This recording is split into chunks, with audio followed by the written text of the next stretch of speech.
ধীরে ধীরে কিন্তু নিচে নামছে। ঠান্ডা বায়ু ধীরে ধীরে নিচে নামছে, বায়ু কিন্তু ক্রমাগত উপরে উঠবে, নিচে নামবে না। উষ্ণ বায়ু উপরে উঠবে, ক্রমাগত উপরের দিকে উঠতে থাকবে, নিচে নামবে না। এর থেকে একটা সহজ পরীক্ষার মাধ্যমে একটা খুব বড় বিষয় আমরা আজকে জেনে নেব এই ভিডিওটির মাধ্যমে। জিওটেক ওয়েঞ্চার আমাদের এই চ্যানেলে আপনাদের স্বাগত জানাই। আমার কাছে একটা জার রয়েছে, সেখানে রুম টেম্পারেচারের জল পরিপূর্ণ এবং ফ্রুট কালার রয়েছে।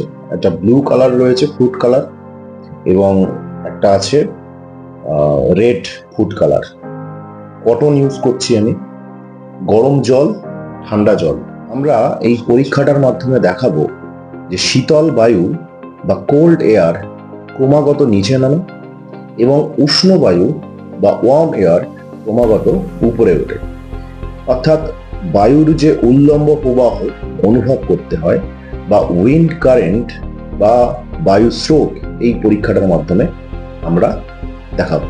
তো দেখা যাক, প্রথমে আমরা যে ফ্রুট কালার ব্লু, এটার মাধ্যমে ঠান্ডা জল আমি ইউজ করছি। ঠান্ডা জল ইউজ করে কটনের মাধ্যমে আমি দেখাচ্ছি যে ঠান্ডা বায়ু ক্রমাগত নিচে নামে, সেটা এই কটনের মাধ্যমে আমি নিচ্ছি। কিছুটা পরিমাণ নীল কালার যুক্ত, ফুড কালার যুক্ত জল আমি নিলাম।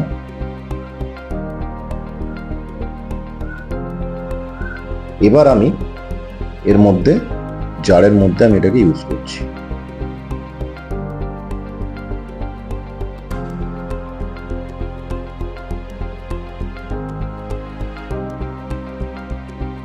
তো ধীরে ধীরে আমরা দেখতে পাচ্ছি যে যেহেতু রুম টেম্পারেচারের থেকে এই যে রংটা, জলের যে জলযুক্ত এই যে নীল রং, সে অনেকটাই ঠান্ডা।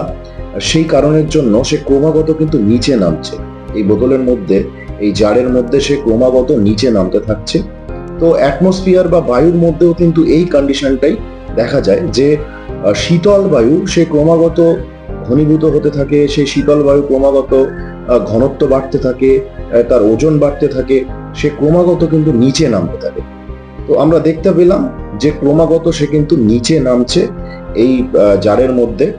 যেহেতু সে ঠান্ডা, অ্যাটমসফিয়ারের মধ্যেও কিন্তু সেই কন্ডিশনটাই হতে থাকে যে বায়ু কোনো জায়গায় গরম হচ্ছে, বায়ু কোনো জায়গায় ঠান্ডা হচ্ছে। যে শীতলতা বাড়তে থাকলে সে ক্রমাগত, আমরা জানুয়ারি বা ডিসেম্বরের মধ্যে যদি দেখতে পাই যে রাতের দিকে, সন্ধ্যার দিকে ক্রমাগত ঠান্ডা বায়ু নিচে নামতে থাকে, ক্রমাগত ঠান্ডা বায়ু নিচে নামছে। এইবার আমরা একটু গরম জল ইউজ করব এবং রেড কালার ইউজ করব। একটু গরম জল এর মধ্যে রয়েছে, গরম জল আমি ইউজ করছি এর মধ্যে, এবং রেড কালার ইউজ করছি, ফুড কালার। এবার আমি এই কটনটার মাধ্যমে কিছুটা উষ্ণ, গরম এবং লাল জল আমি এর মধ্যে ঢালছি।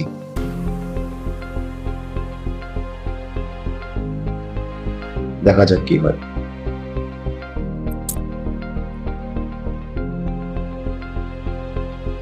আমরা দেখতে পাচ্ছি যে আস্তে আস্তে আস্তে আস্তে ধীরে ধীরে ধীরে ধীরে কিন্তু এই লাল যে রংটা, সে কিন্তু আস্তে আস্তে উপরের দিকে উঠছে, আস্তে আস্তে উপরের দিকে উঠছে। এটা আমরা প্রমাণ করতে পারি যে কোনো জায়গায় যদি উষ্ণতা বাড়তেই থাকে, কোনো জায়গায় যদি উষ্ণতা বাড়তেই থাকে, ভূপৃষ্ঠ যদি উত্তপ্ত হয়, তাহলে সেখানকার বায়ু কিন্তু উত্তপ্ত হবে। এবং সেখানকার বায়ু যদি উত্তপ্ত হয়, সে বায়ু কিন্তু আস্তে আস্তে উপরে উঠতে থাকবে। যেহেতু তার ঘনত্ব অনেকটাই কমে যায়, প্রসারিত হতে থাকে, সে ক্রমাগত উপরে উঠতে থাকবে।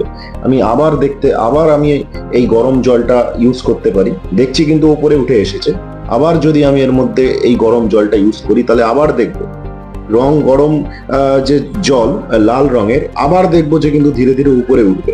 অর্থাৎ কোনো জায়গায় বায়ুমণ্ডলের উষ্ণতা যদি বাড়তে থাকে, ভূপৃষ্ঠ উত্তপ্ত হলে তাপ বিকিরণ করে, বা অ্যাডভেকশন পদ্ধতি বা বিকিরণ পদ্ধতি বা পরিচলন পদ্ধতি, যে কোনো পদ্ধতিতে বায়ুমণ্ডল যদি উত্তপ্ত হয়, ধীরে ধীরে ধীরে ধীরে কিন্তু বায়ু উপরে উঠতে থাকবে, আস্তে আস্তে উপরে উঠতে থাকবে, ঘনত্ব কমতে থাকবে, নিম্নচাপ বাড়তে থাকবে। তো সেই জায়গায় আশেপাশের উচ্চচাপ অঞ্চল থেকে ঠান্ডা বায়ু এসে কিন্তু সেই জায়গা দখল করবে। তো আমরা দেখতে পেলাম, আবার যদি আমি সেই ঠান্ডা জল এবং এই কটন দিয়ে যদি আমি ব্লু কালারটা ইউজ করি, তাহলে দেখব কি হয়। ধীরে ধীরে কিন্তু নিচে নামছে, ধীরে ধীরে কিন্তু নিচে নামছে। ঠান্ডা বায়ু ধীরে ধীরে নিচে নামতে থাকে, ঠান্ডা বায়ু ধীরে ধীরে নিচে নামতে থাকে। অর্থাৎ শীতকালে দেখি আমরা ভোরবেলার দিকে বা রাতের দিকে ক্রমাগত বায়ু নিচে নামছে, নিচে নামছে, নিচে নামছে। কেন নিচে নামতে থাকে? কারণ তার ঘনত্ব বাড়তে থাকে, তার ঘনত্ব বাড়তে থাকে, সেই জায়গায় প্রেসার বাড়াবে, আস্তে আস্তে বায়ুর চাপ বাড়তে থাকবে।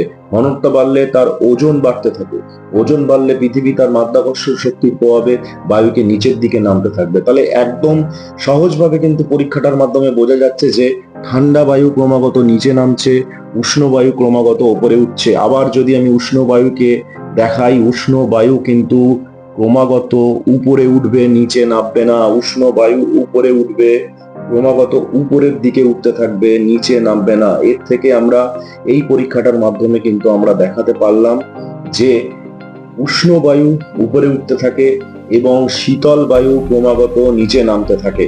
উষ্ণ বায়ু উপরে উঠতে থাকে এবং শীতল বায়ু নিচে নামতে থাকে। এই সহজ পরীক্ষাটার মাধ্যমে আমরা কিন্তু অ্যাটমসফেরিক যে মজার বিষয়, এটা কিন্তু আমরা বুঝতে পারলাম। গরমের দিকে আমরা এটা বায়ুর উল্লম্ব প্রবাহ, এটাকে বলা হয় উইন্ড কারেন্ট, উল্লম্ব প্রবাহ, বায়ু স্রোত, এটা আমরা বুঝতে পারি না। গরমকাল 1টা 1.5টা বা 2টো কারেন্ট চলে গেছে, জানলা খুলে আমরা দেখবো যে গাছের পাতা নড়ছে না, গাছের পাতা নড়ছে না। অর্থাৎ বায়ু কিন্তু ক্রমাগত উপরের দিকে উঠছে, উল্লম্ব প্রবাহ। আবার শীতকালের দিকে বায়ু ক্রমাগত নিচের দিকে নামতে থাকে, তার উষ্ণতা ক্রমাগত কমতে থাকে, তার ডেন্সিটি বাড়তে থাকে, নিচের দিকে নামতে থাকে। এটাকে বলা হচ্ছে উল্লম্ব প্রবাহ, অর্থাৎ উপরে ওঠা বা নিচে প্রবাহ। This is wind current, the vertical flow of air মাসেস।